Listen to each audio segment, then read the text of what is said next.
Levitando bajo tierra, el despertar de los poetas muertos. Lo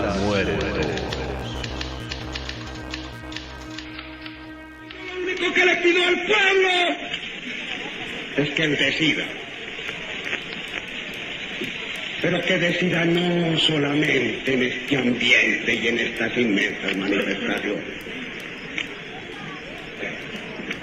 Que dentro del orden, porque os van a provocar el desorden y porque va a haber saboteadores de violencia a los cuales...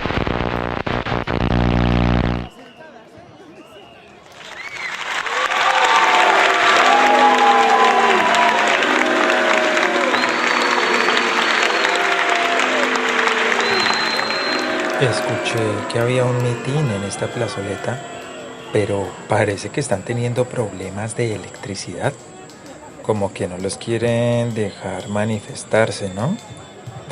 Yo vine a tomarme aunque sea un tinto y a ver si encuentro a alguien con quien pasar la tarde. ¿Ustedes también se van a quedar? ¡Ay! Vea quién está por acá. Nada menos que el señor Lucifernán, más conocido en el Averno como el Diablito de Anís. Pláceme encontrarlo, don Diablo. Había olvidado la apariencia de su piel roja como la sangre, de sus ojos azules como el zafiro y de las extrañas prominencias que parecen brotar de su cabeza como cuernos apuntando hacia las nubes. Cuénteme, ¿qué lo trae por acá? Hola, querido Horacio Quirós, reciente pensionado que se acostumbró a las lúgubres tardes del centro de Bogotá. Así como es usted un experto bebedor de tinto, lo soy yo, por supuesto, un animado bebedor de anís.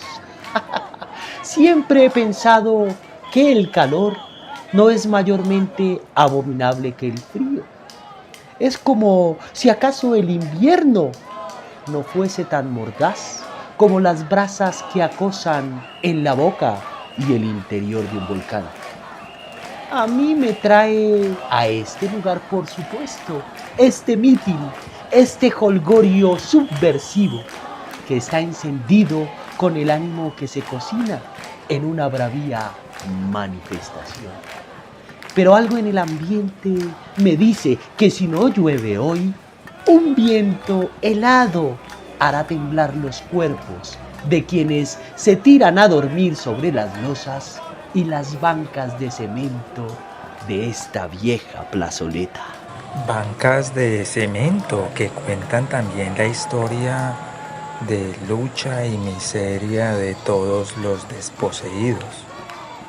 Y no deja de resultar extraño encontrarlo por aquí también a usted, Padre Astete, teólogo, catequista y misionero de la antigua orden gnóstica del Sagrado Corazón de la Fraternidad de las Hermanas, Hermanos y Hermanes Carmelitas del Santísimo Sacramento del Sincretismo y la Salinidad de los Profetas del Cuarto Milenio.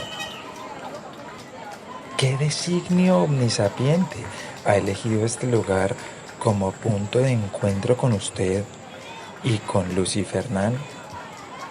¿Acaso los dioses, Padre Astete, y sus emisarios, como usted, se las ven con las minucias políticas de los mortales? ¿Cuál es la razón de su presencia en este mitin, Padre Astete? Hermanos, me complace sobremanera hallarlos a ustedes en medio de este evento, no anómalo en nuestra realidad atravesada por la constante desmesura política y los desahuciados gritos de un pueblo que de tanto exigir ya no sabe qué pedir.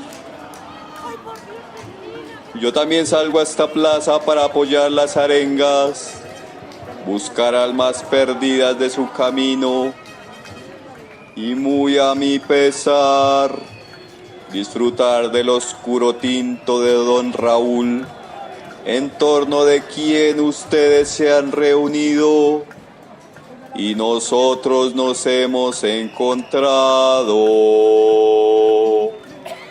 Ahora que lo veo de nuevo de cerca, padre Astete, debo decir que su estampa siempre me había recordado a alguien, pero hasta ahora doy con quién.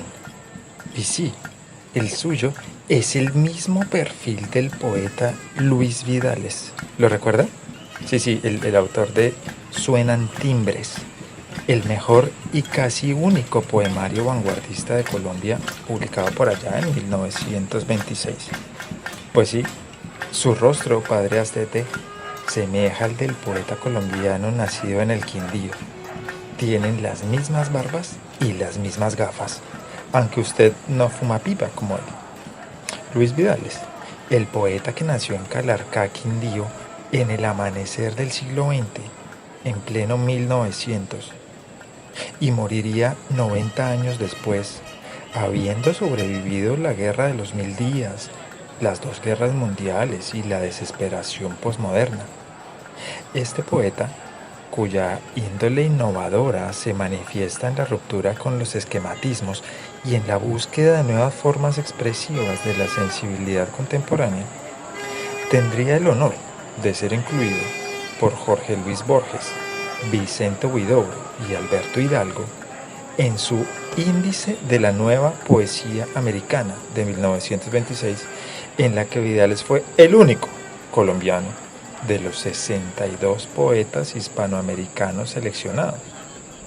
Luis Vidales estudió en Bogotá y en París, en la Sorbona y la Escuela de Altos Estudios. En sus años jóvenes colaboró con Rafael Maya, Jorge Salamea, Germán Arciniegas, León de Grave y otros compañeros de generación en la revista Los Nuevos, así como en otras publicaciones literarias y políticas. Residió en Génova con el cargo de cónsul y, de regreso a Colombia, fue uno de los fundadores del Partido Comunista y su secretario general. Por su actividad política, desde luego, fue detenido cerca de 37 veces y expulsado de su cátedra de la Universidad Nacional en 1945. Entre 1953 y 1960, como resultado de esta persecución, se estableció en Chile. Su obra Suenan timbres fue la única obra poética estrictamente vanguardista escrita en Colombia en aquella época. De ahí el escándalo y la incomprensión con que fue recibida en su país. No había medida en los versos, ni rima, ni ritmo. Sus temas no eran sentimentales, ni su lenguaje el que habitualmente se encontraba en obras poéticas. En su lugar, el poemario trata temas cotidianos, con lenguaje del pueblo, de la calle. Se trataba de una poesía de ideas, expresada en un tono juguetón y humorístico. Y a todas estas, no sé si sea posible, mientras vuelve la luz y el mitin retoma su fragor, que sea el mismo diablo quien nos lea una oración. ¿Compartiría usted con nosotros, señor Lucifernán, algunas líneas de Vidales, el poeta quindiano? Claro que es posible, querido Horacio, compartirles un poco de lo que guarda mi memoria, pero permítanme ponerme a tono. La letra excavada.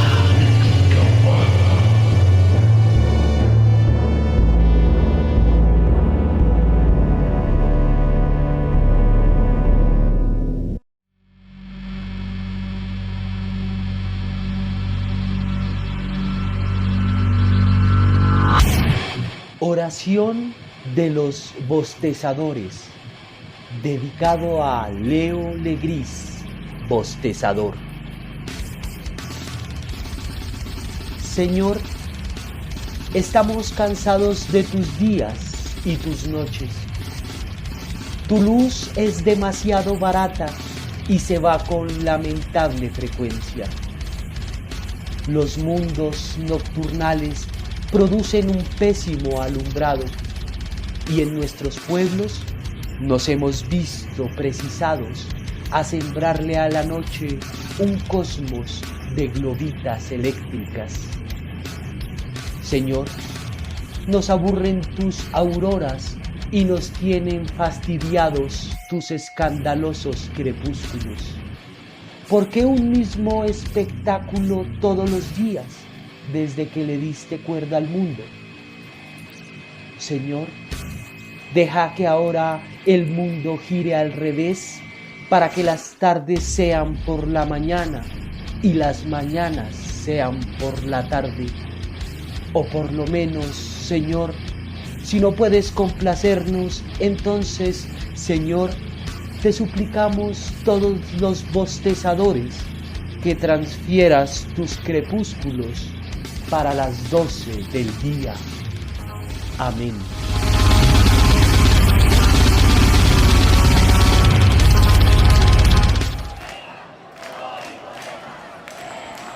A mí siempre me estimula la cafeína y el ruido de la calle.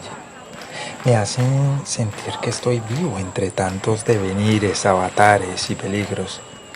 La plaza pública, el humo, el escándalo, el inconformismo. Siento ganas como de hurgar en las entrañas del subsuelo para buscar la verdad o alguna de sus máscaras al menos. ¿Por qué no nos tomamos otro tinto? Mire que la palabra desciende de la boca como un torrente con unos 4 o 5 tintos encima. ¿Por qué no hurgamos al menos en las entrañas de este poema a ver qué nos dice el señor Vidales, qué voces herejes o blasfemas y sedientas nos hablan a través de él? Hurguemos entonces en este poema.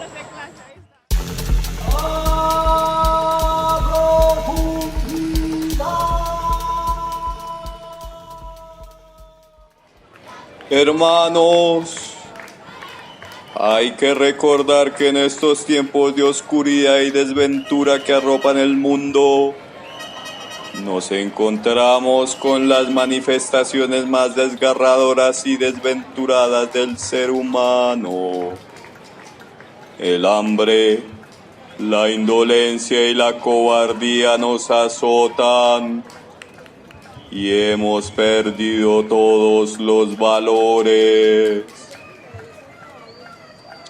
Y es por ello que el poema de Luis Vidales nos recuerda que en la plegaria podemos encontrar los caminos del cambio y el instrumento de la renovación. En Lucas capítulo 11 versículo 9 se lee: Pedid y se os dará. Buscad y hallaréis, llamad y se os abrirá. Porque cualquiera que pide, recibe, y el que busca, halla, y al que llama, se abrirá. ¿Qué hombre hay de vosotros a quien su hijo pidiere pan, le dará una piedra?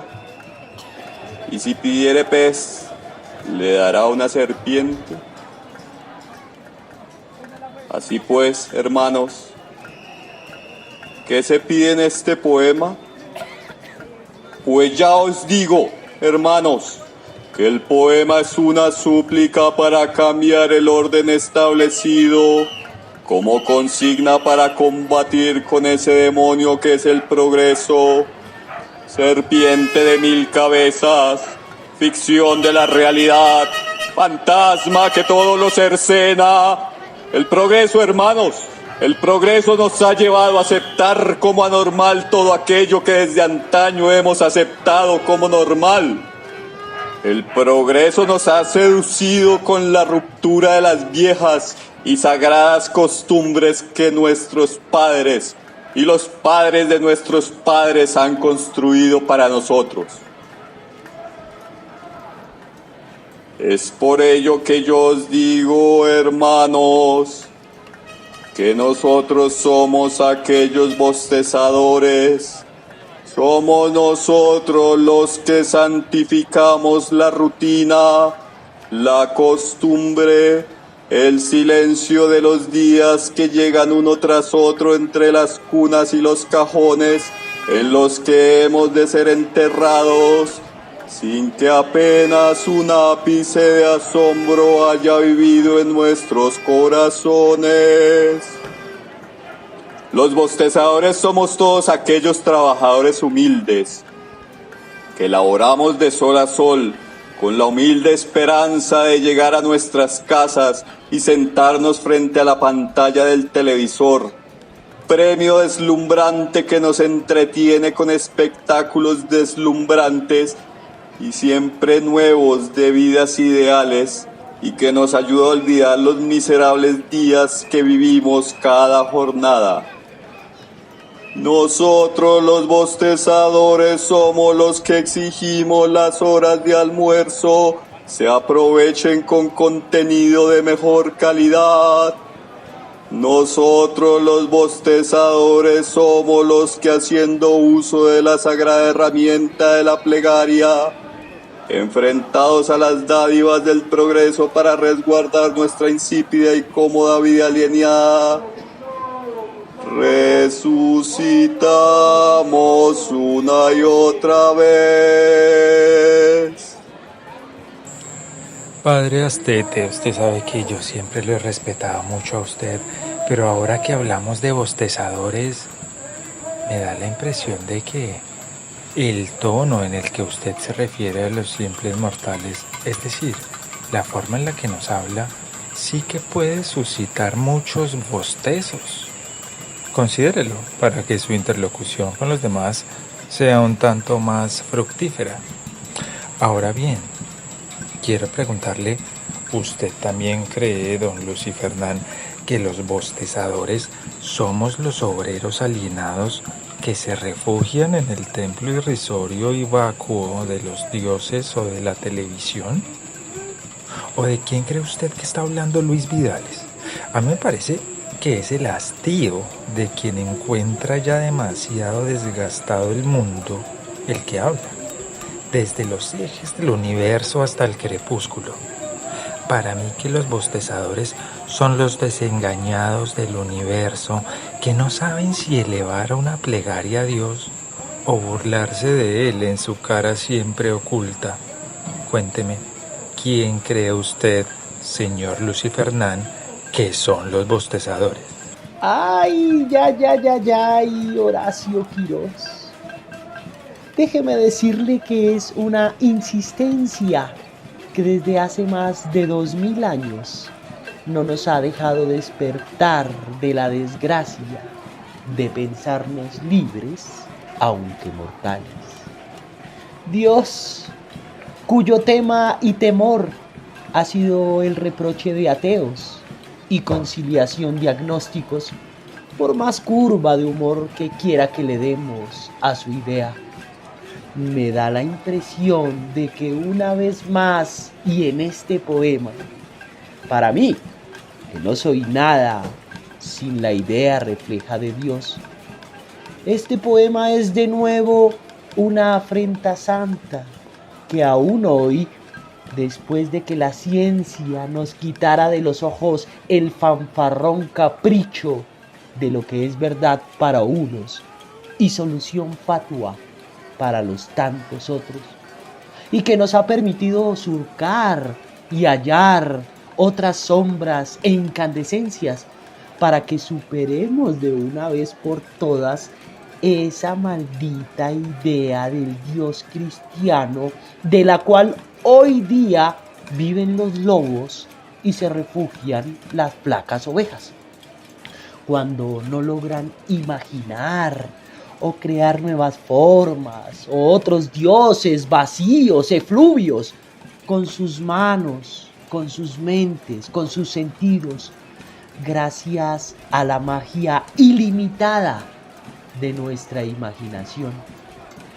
Por eso yo propongo que superemos de una vez la idea de este adormilado dios agónico, para no bostezar más, ni afuera sobre la plazoleta pública, ni al interior de los templos bizantinos, como ese de allá al frente, donde se agolpan los mendigos por una taza de leche vinagrada y una moneda falsa. Ahora, para responderle más claramente. Los bostezos surgen de personas como usted y yo, que tenemos que aguantarnos los discursos parroquianos de quienes se hacen daño en el cuello con tanto camanduleo. ¿Habla usted, don Lucy Fernán, de aboler de una vez por todas la imagen agónica de un Dios mudo, invisible y vetusto, como lo es el del monoteísmo cristiano? Y no puedo evitar escuchar en sus palabras el retumbar del decir de Nietzsche: el cristianismo es una moral de siervos y esclavos, las ovejas agobiadas por su propio camanduleo. Pero déjeme decirle que yo no estoy muy seguro del tono con el que habla Vidales en este poema. Es decir, ¿es una respetuosa petición a Dios para que lo libre de su aburrimiento metafísico? ¿O es, por el contrario, una burla a Dios, a su monótona y fútil creación, y una alusión a su falta de poder para conceder un deseo tan simple como librarnos del aburrimiento de su sosa creación? ¿O es, finalmente, una epístola a Dios que, aunque llena de respeto, asume la postura del desencantado, de aquel que está hastiado del mundo y de la vida y va en pos de su creador para que lo libre de tan insípida existencia? Yo me bato entre estas tres ideas y no sé por cuál irme. Dígame usted entonces, padre Astete, ¿qué diablos piensa al respecto?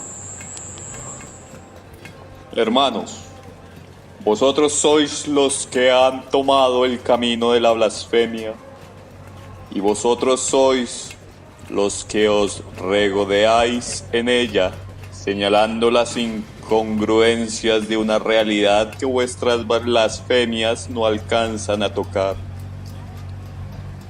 Yo no creo que este poema tenga su foco en las realidades metafísicas, sean cuales sean. Por el contrario, se trata de una crítica a la burguesía de los hombres que entregan su vida al día a día y no aspiran a más que ello. A los pequeños burgueses. Estos son hombres de poca elevación que se regordean con sus quejas y su santo sentido común, pero los cuales no son capaces de aspirar a imponer nuevos valores. Pues allí donde tumban un Dios, ponen otro, mucho más humano. Allí donde veían el fuego, ahora ven los rayos incandescentes de las pantallas de sus televisores. Hermanos, vuestro obstinado ateísmo no hace otra cosa sino ver a Dios en todas partes. Amén. Estoy de acuerdo con usted, padre Astete, cuando dice que nuestro ateísmo no hace más que ver a Dios en todas partes, ya que, como decía Ernesto Sábato, Dios es la soledad de los hombres, y sabernos absolutamente solos es la mejor y la única forma de teísmo posible. Este poema de Luis Vidales parece establecer una interlocución con Dios, pero no es del todo claro si es un Dios que escucha, un Dios ausente o un Dios irrisorio. Lo que sí es claro es que este poema rompe con los esquemas establecidos por la poesía académica y burguesa, en torno del que usted hablara hace poco, padre Astete. Rompe con los estereotipos establecidos por la poesía académica y burguesa y supone, como la obra de Luis Vidales, una gota importante en la copa de la poesía. Pero dígame, don Lucy Fernán, ¿ve usted a Dios en alguna parte de este poema? ¿O es acaso su nombre escrito solamente una burlona forma de decir su inexistencia? Mire, Horacio, este poema puede ser una burla, ¿sí? Mejor dicho, no lo pongamos en duda.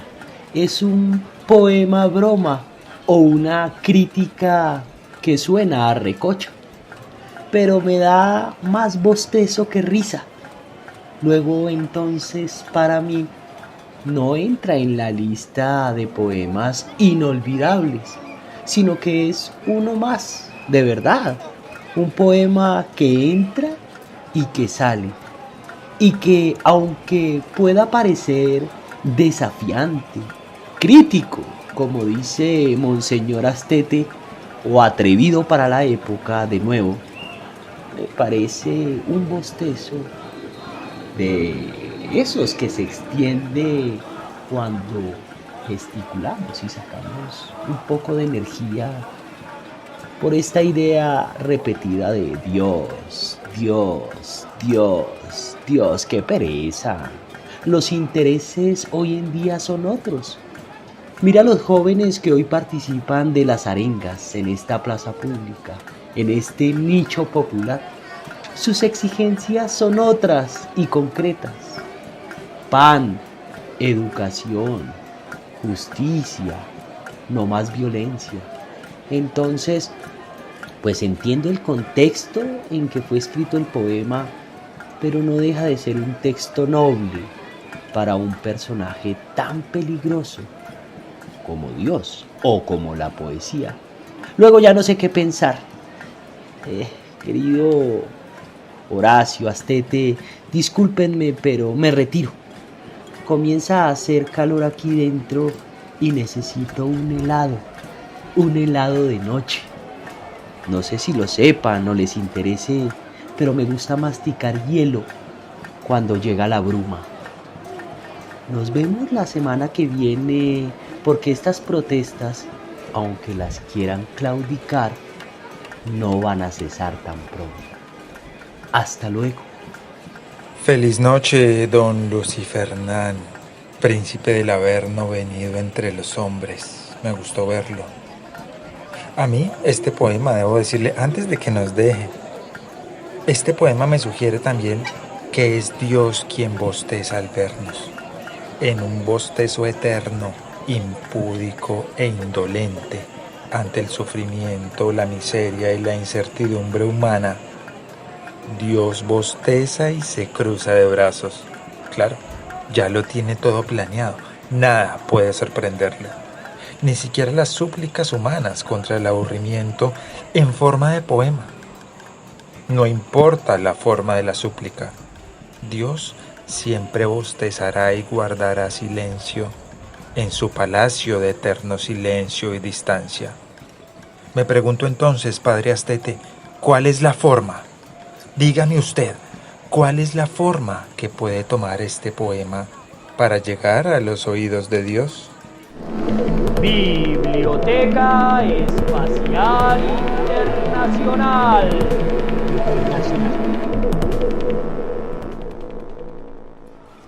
Hermanos, recordemos que el poema de Luis Vidales explora los estilos más elocuentes y propios de la vanguardia poética de principios de siglo. Movimiento este que acogió a tantos espíritus creadores de realidades paralelas a las representaciones fidedignas del mundo. Entre estos espíritus creadores está el director de cine Luis Buñuel, quien desde su arte exploró las posibilidades de la imagen y de otras narrativas no lineales y mucho más experimentales. Este poeta, que para nuestra comunidad es un profeta, en 1974 realizó la que sería una de sus últimas películas y también una de las más surrealistas. Me refiero a la Vía Láctea. En esta, dos vagabundos recorren el camino de peregrinación de Santiago de Compostela y entre tanto, asisten a una suerte de historia heregética de la humanidad. Asunto que para mi humilde consideración se relaciona perfectamente con el poema de Luis Vidales. No solo por el hecho poético ya mencionado, sino porque tanto en el poema de Vidales como en la película de Buñuel, dos elementos opuestos se conjugan para dar ocasión a nuevas miradas. Es así como lo que en un principio es un acto de fe, más adelante se convierte en un acto de la más profunda herejía.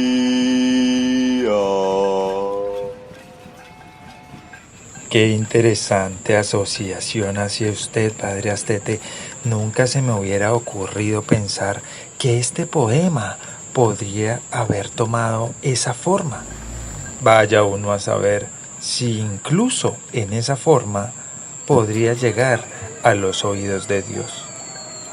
Y no sé muy bien por qué, padre Astete, pero mire que estaba recordando ahora que cuando yo era joven, uno escribía una carta y ésta se demoraba meses en llegar a su destino y varios meses más en obtener respuesta. Hoy en día, todos están ahí, en el bolsillo, en la pantalla, al instante. Es una dulce forma de no sentirse solo y de burlar el tiempo y el espacio. ¿No le parece? Ahora, si usted tiene algún dispositivo a su alcance que transmita ondas de presencias fantasmáticas, como ese Dios mudo al que habla Luis Vidales, le pido que comparta con nosotros la voz de algún bostezador viajero, peregrino, mujer u hombre abominable en este barrio de las nieves. Correspondencia de alto rendimiento. Muy buenas noches, levitantes bajo tierra. Mi nombre es Mabel Sánchez, mamá educadora en casa del grupo de familias que educamos en casa con los inmundos. Muchísimas gracias por la invitación a comentar este poema de Luis Vidales, llamado Oración de los Bostezadores, dedicado también a León Legrave. Este poema, desde mi lente, refleja el profundo conflicto de una generación con disonancia cognitiva cultural que creció entre la influencia del iluminismo europeo, declarándose atea y masona, y entre un valor profundo también de raíces religiosas, profundamente creyentes también.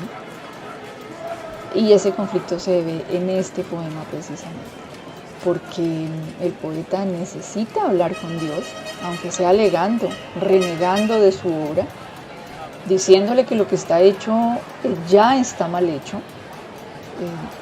Y en ese conflicto habla con Dios, pelea con Él. Aún declarándose Él en su vida consciente ateo, necesita saciar esa necesidad de diálogo con la divinidad. Dios mira tu obra y suicídate, decía GP, el grupo de punk colombiano, como si hubieran leído a Luis Vidales. ¿Será que efectivamente necesitamos hablar con Dios para reprocharle su silencio y el haber sido un padre ausente? Yo solo sé que nadie da respuestas. Y en este mitin no dieron ni un tinto. Me marcho entonces, padre Astete. Dirija usted, por favor, algunas palabras a nuestra hipotética audiencia y cierre este diálogo con Dios, que más bien parece un monólogo de poetas solitarios. Hasta luego. Hermanos, hay que decir que la poética de Luis Vidales tiene la fortuna de trasvalorar los objetos del mundo y al hacerlo plantear un reflejo de aquello que valoramos de la experiencia desde sus opuestos. ¿O acaso sus contrarios, que es la extrañeza. De ahí que en sus poemas sea posible aquello de poner el mundo al revés y de esta manera ahondar en la fuerza relativa existente en todos nuestros valores, cuyo efecto inmediato es una renovación de nuestra mirada frente al mundo. Prueba de ello es el poema En el café, en donde se lee: el piano, que gruñe metido en un rincón, le muestra la dentadura a los que le pasan junto. La bomba eléctrica evoluciona su luz en el espejismo de mis uñas, y desde la mesa, donde una copita vacía finge burbuja de aire, solo a grandes sorbos bebo música. Este poema, así como la oración de los bostezadores, refleja de manera magistral la condición humana, su soledad, su insatisfacción y todo aquello con lo cual tenemos una relación sin saber muy bien por qué o para qué. Y tras estas palabras, en medio de este meeting que es, ha sido y será, así como una y otra vez, la triste realidad de este país ha sido, es y será, lo convido, Horacio, a que sigamos esta tertulia en el desaparecido Café Moritz, mientras soñamos con la palabra y con un espacio irreal en el que podamos levitar.